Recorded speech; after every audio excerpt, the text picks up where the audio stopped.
komentuhan po natin. Ito pong pahayag ni Senator Marcoleta sa natapos po nilang hearing dito po kay Tambaluslos, mga kabayan, na tinatawag po ng Vice President. Pakinggan po natin si Senator Marcoleta at komentuhan po natin kung ano po ang nangyari sa hearing nila sa Blue Ribbon Committee na pinangungunahan po ng chairman na si Ping Lacson, si Senator Lacson. Umpisa na po natin. Nabanggit lang ang pangalan ni Martin Romualdez, natapos na kami. Pinakamaraming parte ng ating mamamayan ay halos nagagalit sa nangyayari. Na para bang ipinagkikibit balikat lang, ito halos nilimas ang kabangbayan. Ganun po kahirap na ang bansa natin ngayon.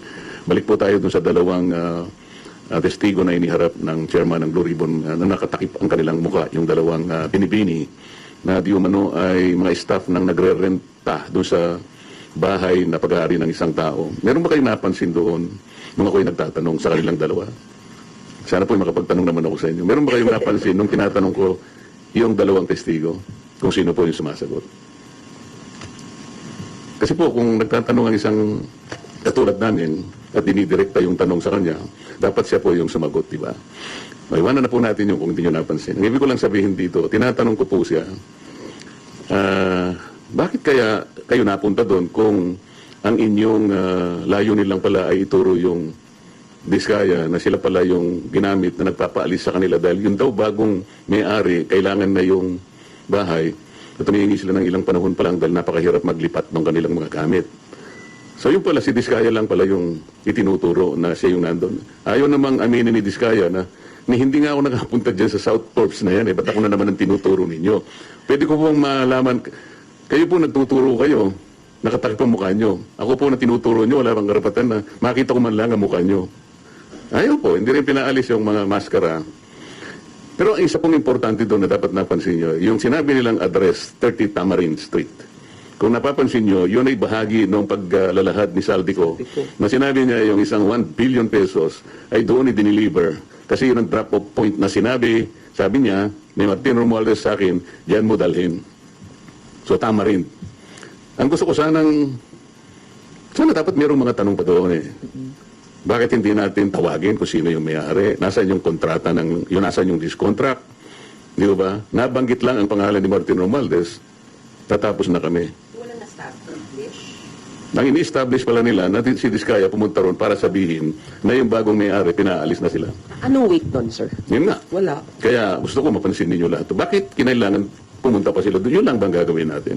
Ang mga tao, hindi ganun ang expectation po nila eh. Kaya po siguro napilitan kami na maglabas na ng minority report.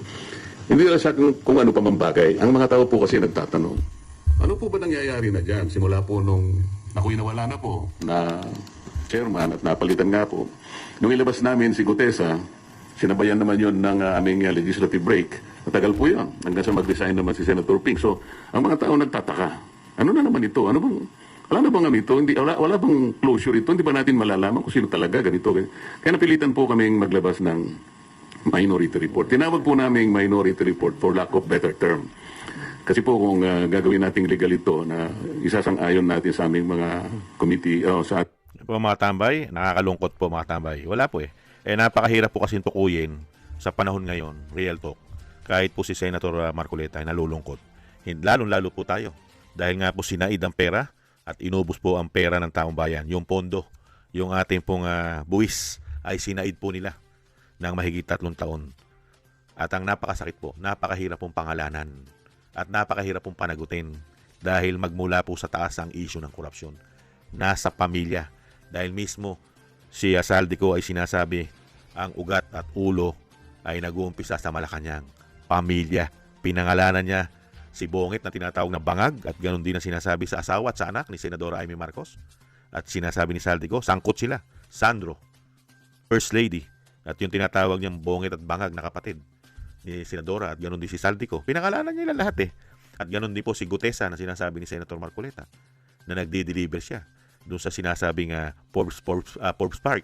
Hindi po ba? Na alam naman po natin napakayayamang subdivision yan. Yung mga Forbes Park na yan. Hindi po ba?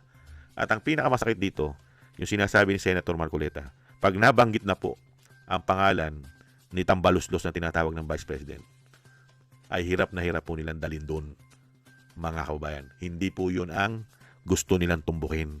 Katulad po nito, nagsayang lang po ng pera ng taong bayan. Nagsayang lang po. Bakit po?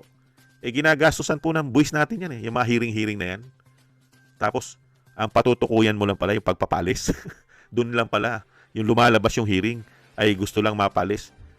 Yung nagte-tenant doon, yung umuupa. At ang pinamumuka ay si Diskaya ang lumalabas, mga kababayan. Si Diskaya lang po ang kanila pong iimbestigahan. Nakita niyo po yun? Kaya nga po ito si Diskaya ay tigas ang tanggi na hindi kilala. Itong mga sinasabi na si Diskaya ang nakita nila nagpunta ron. Unfair nga naman yun. Unfair eh. Nakikita mo yung pagmumukha ni Diskaya. Tapos yung pagmumukha nung sinasabing nakita ka namin at nakausap na pumunta ka rito sa amin para sabihin na kami ay umalis na. Pambihira. Samantalang hindi naman lang masilayan ang pagmumukha nila. Paano makikilala ni Diskaya yon? Walang pagkakakilanlan yung tao na sinasabing ikaw ang tinuturo. Unbelievable. Hindi po ba? Kaya bistadong mo eh. Kawawa ang Pilipino. Kawawa. Wala pong pinatutunguhan at hindi po talaga matutumbok. Hindi po matutumbok ni Senator Lacson ang ulo at ugat ng korupsyon dyan sa mga investigasyon na yan, mga kababayan. Hanggang kay Saldi ko lang yan. At nahandyan po, buhay na buhay po. Yan. Para lang ipakita na may maipakulong. Isinama na po nila. Sino po? Si Bong Revilla. Bakit po nila inuna si Bong Revilla? Meron din po kasing yan. Logic. Hindi ba? Kaya inuna mo si Bong Revilla kasi may history na siya ng korupsyon. At pangalawa, mga kababayan, hindi na siya pakikinabangan. Dahil hindi na siya senador eh. Kung siya po ay senador, baka pakinabangan pa siya dahil pipirma siya sa impeachment. Kung magpapail na naman ng impeachment para sa Vice President. Hindi po ba? May pakinabang. Ngayon, wala na pong pakinabang kaya pwede na po isakripisyo, isacrifice. At yung isang logic pa dyan, kay Bong Revilla, nabanggit lang po natin. Yung isa pong logic dyan, si Bong Revilla po ay taga Cavite. yung mga Revilla dyan, mga bayan, ay baka rin po, logic, baka rin isang maging tinik nilang kalaban yan sa politika ng mga Remulla. Umano. Hindi po ba? Dahil pinag-aharian po yan ng Remulla. At politiko rin po dyan ng mga Revilla. Hindi po ba? Siyempre, pag sinira mo na sinira, yung po pwede maging tinik sa lalamunan politikal, pabagsakin mo na hanggang maaga. Umano. Pero yung sinasabi ko nga po mga kabayan, wala pong kaldero, kawali, na punong-puno ng uling na nagdaan po sa kanila at nahawakan nila nang hindi man lang sila naulingan pare-parehas. Mga kababayan, si Bong Revilla lang po ba ang naulingan? Si Tambaluslos po ba hindi? Diyan ka magtatake. Yung humawak, yung humawak po, kumontrol, sinasabi ng Vice President, kinontrol nila ang budget ng Pilipinas. Itong si Tambaluslos at si Saldico nung panahon na sila ay nasa posisyon bilang speaker. Hindi ba? Kinontrol nila ang pera. Tapos ngayon, ligtas ka, kontrolado mo, inuutos mo, pwede mong iutos, at yung pumirma ng budget, at kontrolado niya ang DPWH, hawak niya, at yung mga proyekto niya yon. Di po ba? Yun yung kanyang proyekto na ibibigay at ilalatag sa taong bayan. Ligtas ka. Hindi ka sangkot sa mga issue ng isang damo ka na korupsyon. Kung yung anak mo, nabigyan ng billion-billion, insertion, allocable sa kanyang mga distrito o sa kanyang distrito, ligtas din sa korupsyon. Unbelievable. Kaya nga po, napakahusay po ng gobyerno ngayon sa ating bansa. Kaya nga po pati ito si Senator Marcoleta ay napagsasalita. Nabanggit lang ang pangalan ni Martin Romualdez. Tapos na sila. Hindi na pwedeng imbestigahan. Paano ka makakakuha ng ebidensya at patotoo na nagkamal din po ng limpak-limpak ng salapi galing sa ating buwis, si Tambaluslos. Kung ganyan po ang magiging takbo ng Senate hearing sa Blue Ribbon Committee, ano pa ang aasahan ng taong bayan? Protektado po yata ng Blue Ribbon Committee umano ang mga ulo na magnanakaw, malalaking ulo ng buhaya sa ating bansa umano. Kawawang Pilipinas sa mga taong ito. Naging sakim, gahaman, swapang sa pera at kapangyarihan umano ang mga hayop na yan. Hindi kaya, mga kababayan? Kaya nakakalungkot lang ang nangyayari. Inuubos lang ang pera ng taong bayan. 3 taong korupsyon. Ngayon naman puro hearing. Pera ng taong bayan ang inuubos nila. Samantalang ang Pilipino'y naghihirap. Pinarurusahan sa napakataas na presyo ng bilihin at bayarin natin. At kawalan natin ng trabaho dahil wala silang proyekto at programa. Mga kaway. Yung malalaki ha? Yung malalaki. Ang nangyari po, ginawa nilang programa sa Pilipino, ibulsa ang pera ng taong bayan. Karamihan binulsa. At pati banyaga na kinabang sa pera ng Pilipino. Hindi kaya pati banyaga, pati ICC na kinabang sa pera ng Pilipino? Nagtatanong lang si Kamanong. Kaya dito po mga kabayan, inip na po ang taong bayan. Inip na po tayo. Hindi po ba? Kailangan na po ang isang Duterte para po ang lahat ng ito ay matapos ng mabilis. Nakaraang taon pa ito pumutok. Nakalipas na po ang taon. Malapit na naman po tayo sa Pebrero. Puro hearing pa lang, investigasyon, mga kababayan. At ipinamumukha lang sa atin na sila lang ang magnanakaw. Yung mga pinakukulong nilang mga engineer, kontraktor, si Bong Revilla, mga kababayan. Hanggang doon lang. At mamimili pa sila ng iba. Pero pagkakaalyado, ligtas ka. Hindi po ba Senator Soto? Hindi ba Senator Lacson? Hindi po ba Chairman ng Blue Ribbon Committee?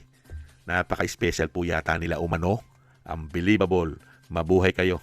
Humaba pa sana buhay ninyo. At bigyan po sana kayo ng tigi-tigisang rebulto.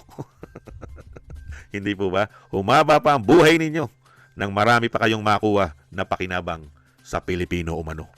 Hindi po ba kung kailan nagsitanda na tayo, malapit na tayo pare-pareha sa hukay, saka pa tayo naging saking matgahaman sa pera ng taong bayan. Hindi mo madadala sa pupuntahan mo yan. Hindi po ba mga kababayan? Maraming salamat po Senator Marcoleta. Mabuhay po kayo. At nakakalungkot lang po dahil ang mga kasamahan nyo mga senador ay iba po ang layunin sa ating bansa. Iba po ang ginagawa nilang serbisyo. Sindikato umano at sabwatan umano. Maraming salamat po at ingat-ingat po kayo. At syempre po, thank you rin po sa mga naagusto po natin tambay mga kabayan sa YouTube at TikTok.